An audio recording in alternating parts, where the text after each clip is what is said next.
Alrighty guys, back again. Big moves on the go.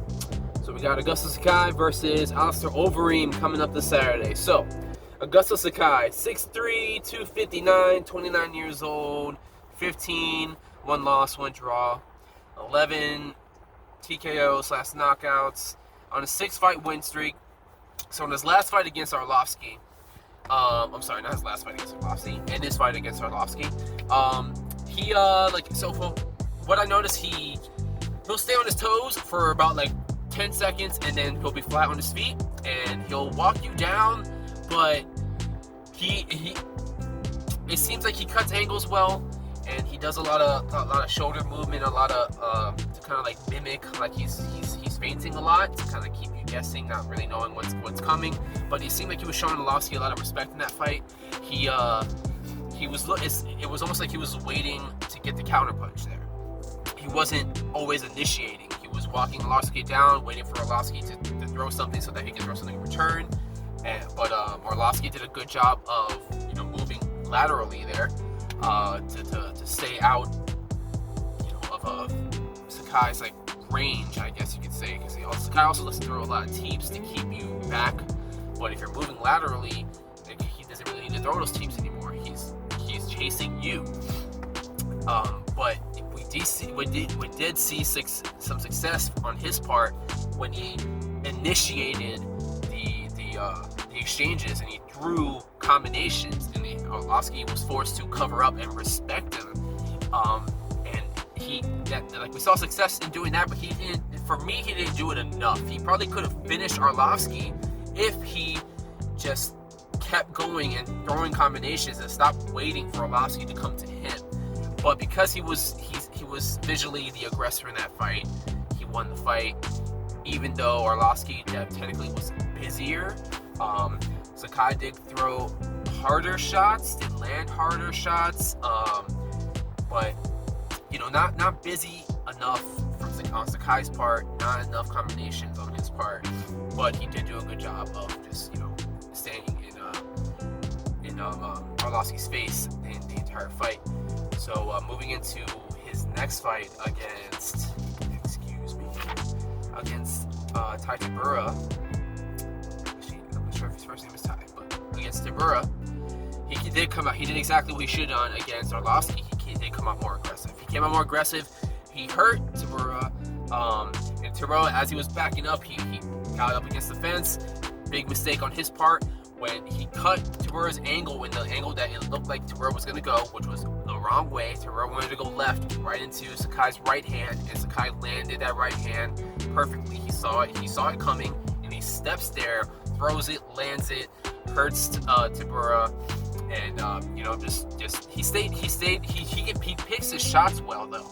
He does find an opening and lands the shots. And you can see that against Tabura once he hurt him, he found a spot to land, and he just kept hitting him right in that temple. Tabura goes down, fight's over from there. Against Ivanov, Ivanov is just a tough guy. He's never been finished. I wouldn't have expected him to get finished by Sakai anyway, or by almost anyone. The guy's been stabbed in the fucking heart and came back from that. Came back into MMA and has been doing it quite fairly successfully. He did lose that fight against Sakai, but Ivanov is still a very fucking tough guy. Sakai, he wasn't gonna put him away, man. Ivanov is just too tough. He just had, for a guy that got stabbed in the heart, he has a lot of fucking heart. But again, another fight where he seemed to be wanting to find the counter punch there. Now we know the Sakai has a Muay Thai background. He's doing Muay Thai since he was 14. He's also a brown belt in Jiu-Jitsu. He has no submissions in all those fights. But he doesn't seem to have trouble being on his back. At least when he got taken down against Ivanov, he didn't have any urgency to get up, and either that was because he was tired, or he didn't know, or he just wanted that change. He just didn't feel any danger off of his back. So I would expect Alistair maybe to check that, to go for a takedown to test that on him. But Alistair's also no slouch on the ground. But, let's go ahead and move on to Alistair here. Because when I see Sakai does well, he does pick his shots well. He throws a lot of volume. He doesn't have super great accuracy, but when he does his best work when he throws in combinations and has guys backing up against the fence.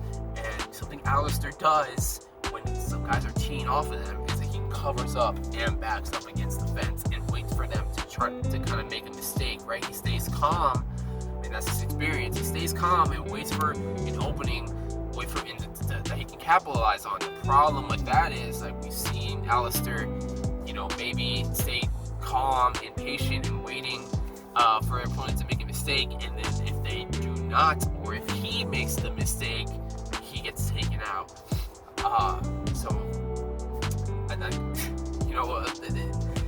It works in almost in both of their favors here. So we'll have to see. So Alistair, a lot more experience. Alistair 6'4", 253, 40 years old, record 46-18. It's insane. 24 TKOs, knockouts, 17 submissions. His last submission was in 2009, so I wouldn't really bet on that, him going for a submission in this fight here.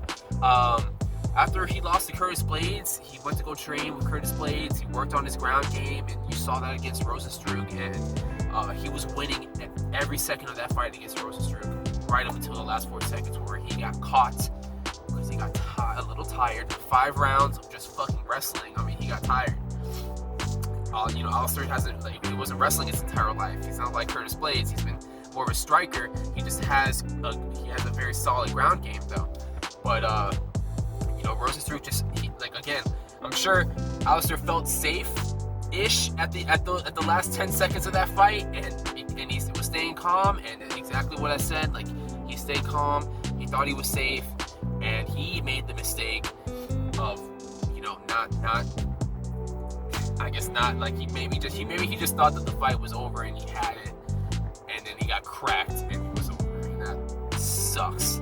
But Alistair still, even at this age, in this part of his career, still willing to learn new things, still willing to enhance his game, still willing to admit when he's lacking in an area, and will actively try to go and fix that.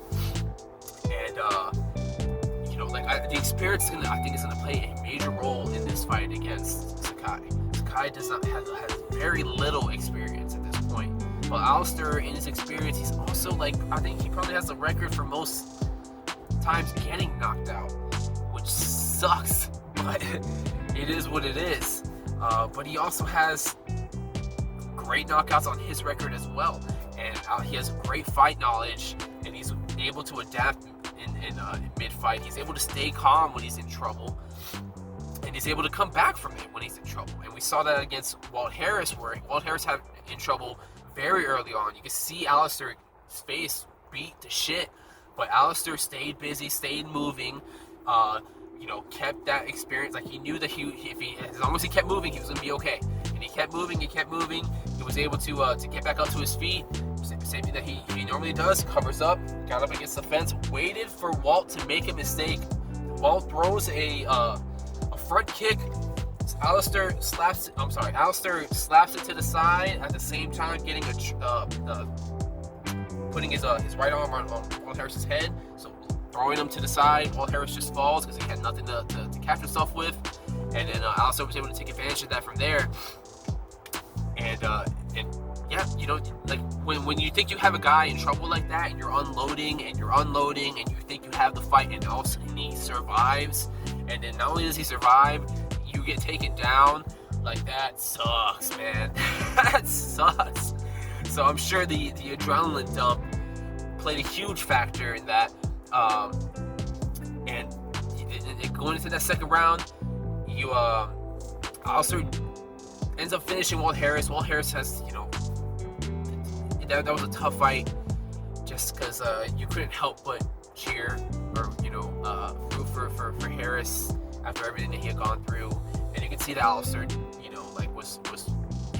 he wanted the win, but he also didn't want to like hurt Harris either. Like, you know, once he landed on top and started bringing down the ground and pound, you know, the fight was over, and I'm sure he was glad that he didn't have to like beat on him anymore. But you know, diversity is what Alistair has over Sakai here. A lot of diversity.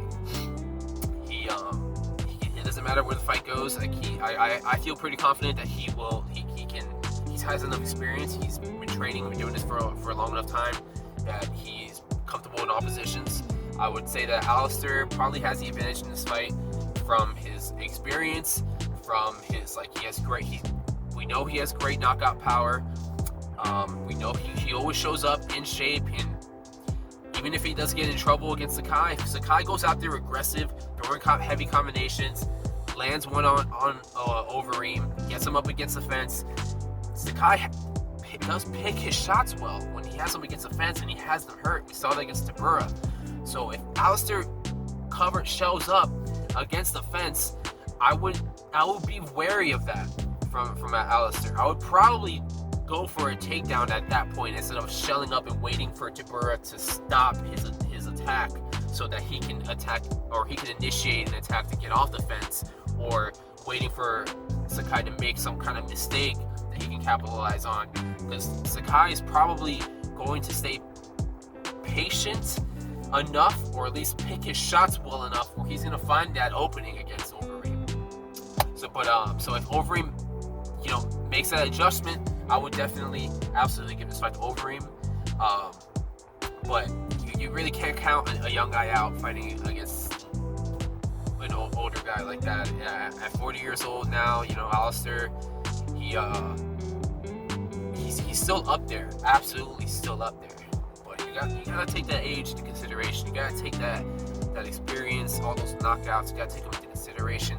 It was very surprising to see him take that punishment against Harris and come back so well after all times like we've seen him take beatings, you know, before, after, you know, all the knockout against Francis and against Rosenstruck, and still be able to have a strong enough chin to get hit and come back from that. So, you know, for all that, I would put my money on Alistair. I think it's gonna be a great fight. It'll be real fun to watch. So we'll see what happens. Catch you guys next time.